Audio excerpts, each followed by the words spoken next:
Nah, sebelum masuk ke strateginya, ini dasarnya. Kenapa sih kok Derrida mengajukan dekonstruksi? Yang pertama karena dia mengkritik filsafat Barat sejak era Yunani sampai modern. Yang dikritik apa? Yang dikritik adalah hal yang paling dasar, metafisikanya. Jadi metafisika Barat itu katanya Derrida adalah metafisika kehadiran. Metafisika kehadiran itu sumbernya dari Aristoteles. Prinsip dasarnya adalah prinsip identitas. Metafisika kehadiran itu kalau saya ngomong sesuatu, ucapan saya ini adalah representasi dari sesuatu. Kalau saya ngomong mic, yo mewakili barang ini loh. Kalau saya ngomong flash disk, menghadirkan barang kayak gini loh. Kalau saya ngomong laptop, yang dihadirkan barang ini loh. Itu namanya metafisika kehadiran. Jadi konsep teori pernyataan dianggap mewakili realitas. Itu metafisika kehadiran. Nah, metafisika kehadiran itu nanti jadi sumber dari yang namanya logosentrisme. Logosentrisme itu cara berpikir yang kaku. Logos itu nalar, cara berpikir, sentris itu pusat. Jadi orang yang terjebak, terpusat di kebenarannya sendiri. Itu yang kemarin mungkin ada yang bertanya, kok rasanya kok setiap belajar filosof seolah-olah setiap filosof benar. Karena memang ya masing-masing punya rasionalitas. Masing-masing benar versi mereka masing-masing. Dan logosentris itu masing-masing mengklaim dirinya yang paling benar. Itu logosentris. Jadi logosentris itu berarti tertutup sudah logosnya. Harus itu. Di luar itu berarti keliru. Karena 1 + 1 2 tadi prinsip identitas. Kalau kamu yakin bahwa kamu yang benar, berarti yang lain salah. Karena A tidak sama dengan B. Kalau kamu yakin NU-mu yang benar, berarti ya yang tidak NU tandingannya Muhammadiyah ya salah berarti. Yang Muhammadiyah juga gitu. Karena cara berpikirmu Muhammadiyah benar, maka yang tidak Muhammadiyah, nah itu pasti salah. Nah itu logosentris, terpusatnya logos. Padahal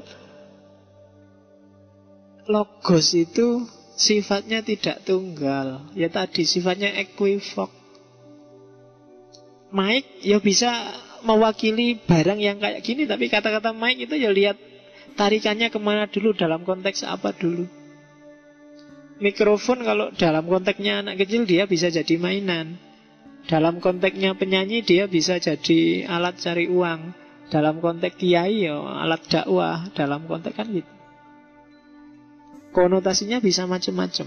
Orang tidak bisa ngeyel, tidak bisa. Yang namanya mikrofon itu ya alat cari uang. Ya tidak bisa. Dia di depan kiai-kiai dia bisa jalan menuju surga. Di depan anak kecil dia cuma permainan. Itu logosentris. Ngaji ini jangan dikira isinya cuma barokah, rahmah, mawaddah, wasakinah.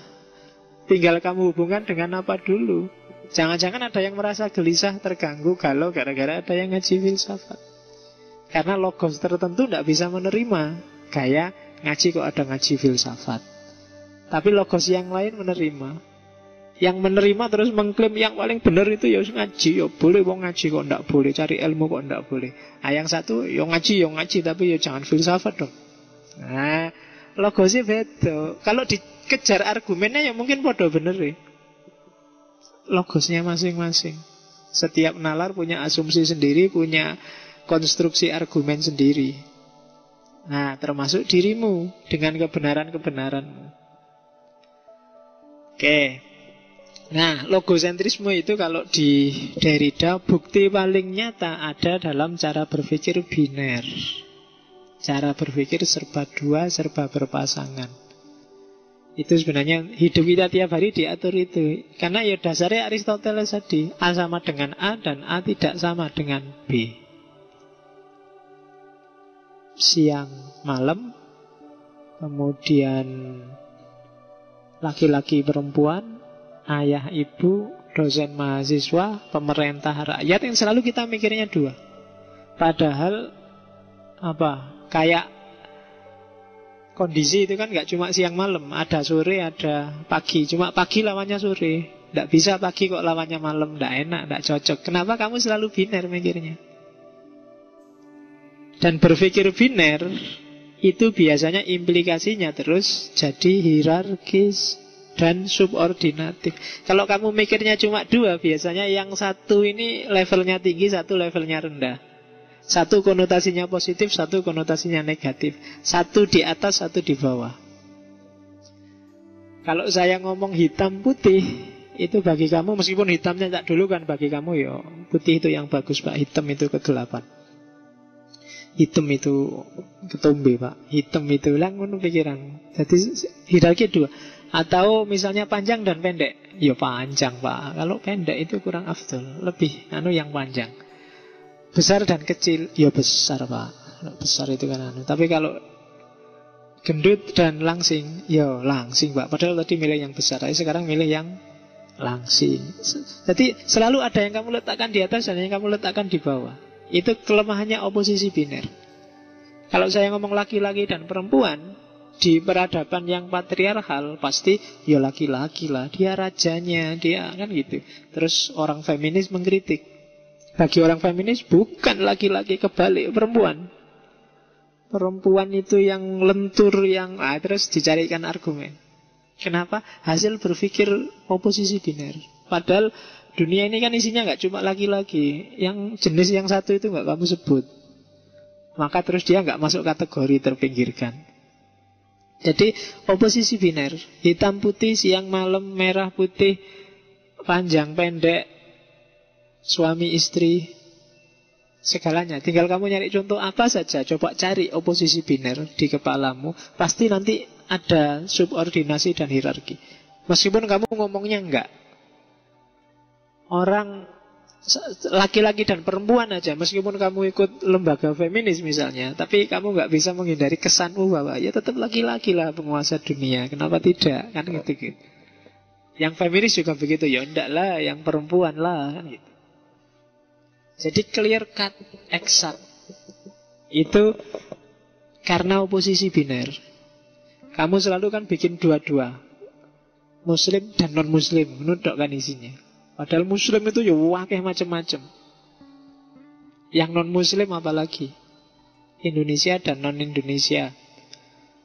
Rambut isinya dua, rambut lurus dan rambut tidak lurus. Lurus dan keriting. Padahal ada yang nggak lurus, nggak keriting. Terus kalau gundul, gundul itu bukan lawannya lurus Pak, gundul lawannya gondrong Pak. Selalu dua, kamu nggak mau mikir banyak. Itu cirinya orang modern. Desa atau kota, setengah desa setengah kota nggak ada.